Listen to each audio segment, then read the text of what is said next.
Hello everyone. Today I am starting chapter 5 of business studies, that is organizing.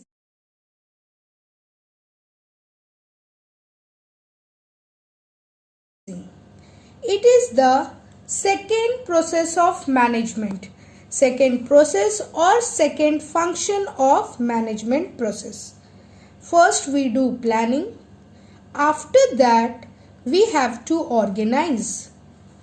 In sense, what after that organize, why? First planning, why? For anything that we want to start, जो भी हमें start करना है, सबसे पहले हमें उसके लिए प्लानिंग करना होगा. प्लानिंग कर लेते हैं, उसके बाद हम वो प्लान को सक्सेसफुल करने के लिए हमको उस प्लान के लिए जो जो सामान की ज़रूरत है उन्हें अरेंज करना होगा. क्या क्या सामान, जैसे लोगों का ज़रूरत,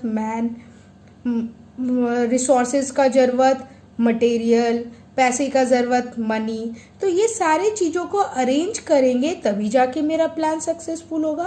तो वो प्लान को सक्सेसफुल करने के लिए प्लान के बाद का स्टेप है ऑर्गेनाइजिंग. इसीलिए इसको सेकंड फंक्शन ऑफ मैनेजमेंट भी कहा जाता है. Organising means arranging. What we arrange? We arrange man, material and things.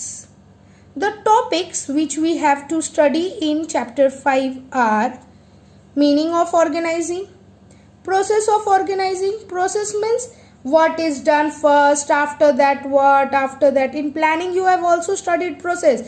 पहले प्लान को आइडेंटिफाई करते हैं सारा काम को, उसके बाद फिर ऑब्जेक्टिव सेट करते हैं, प्रीमिसेस बनाते हैं, फ्यूचर्स अज्यूम करते हैं, फिर अल्टरनेटिव्स का लिस्ट आउट करते हैं. ये था प्लानिंग का प्रोसेस. उसी तरह ऑर्गेनाइजिंग में भी कुछ प्रोसेस है जो हम लोग पढ़ेंगे. फिर ऑर्गेनाइजिंग का हमारे ऑर्गेनाइजेशन में, organising means arranging, organisation means institute, संस्था, कंपनी जिसमें आप काम करते हैं. तो ऑर्गेनाइजिंग का हमारे ऑर्गेनाइजेशन में क्या इंपॉर्टेंस है. ऑर्गेनाइजेशन स्ट्रक्चर मीन्स हमारे कंपनी को हम स्ट्रक्चर में बांटते हैं. अगर आपका छोटा मोटा कंपनी है तो किस तरीके से स्ट्रक्चर बनाएंगे कंपनी का, अगर बड़ा है तो कैसा स्ट्रक्चर बनाएंगे. फिर आपके ऑर्गेनाइजेशन में जो काम कर रहे लोग वो किस तरीके से, फॉर्मल ऑर्गेनाइजेशन है या इनफॉर्मल है या दोनों का मिक्सअप है. Delegation of authority means power को कैसे बांटते हैं. And centralisation and decentralisation, power एक के पास रहता है या पावर बहुतों के पास रहता है.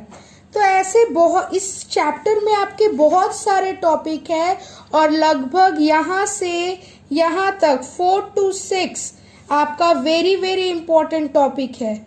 इसीलिए ये चैप्टर को आपको डिटेल्स में स्टडी करना पड़ेगा. 4 to 7 very very important compulsory questions रहते ही हैं इससे, और ये सब भी जानना जरूरी है. सबसे पहले हम लोग जानते हैं meaning, that is point 1, meaning and concept of organising. Organising means arranging all resources. क्या क्या अरेंजिंग करते हैं समझते हैं. सबसे पहले identifying and grouping different activities related to organisation. आपके ऑर्गेनाइजेशन में कितना काम है और काम को किस किस ग्रुप में आप बांटेंगे, ये हो जाता है आपका सबसे पहला ऑर्गेनाइजिंग का मतलब. आइडेंटिफाइंग, पहले पता लगाओ, एंड देन ग्रुपिंग, एंड फिर उसका एक ग्रुप बनाओ. Different activities related to organisation, organisation में जितने भी एक्टिविटीज है उसको.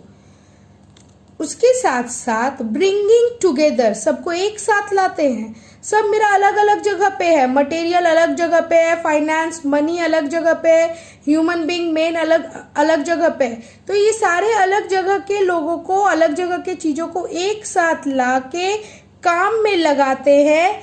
क्यों? ताकि हम गोल को अचीव कर सके. ऑर्गेनाइजेशन का जो मेरा गोल है उसको हम अचीव कर सके. क्या क्या है?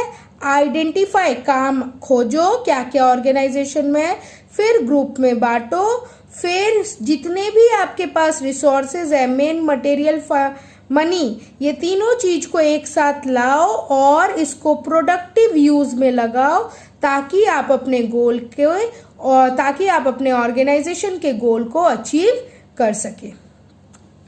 एक example, A decided to open a stationery shop. A decide किया कि वो स्टेशनरी शॉप खोलेगा, प्लानिंग किया।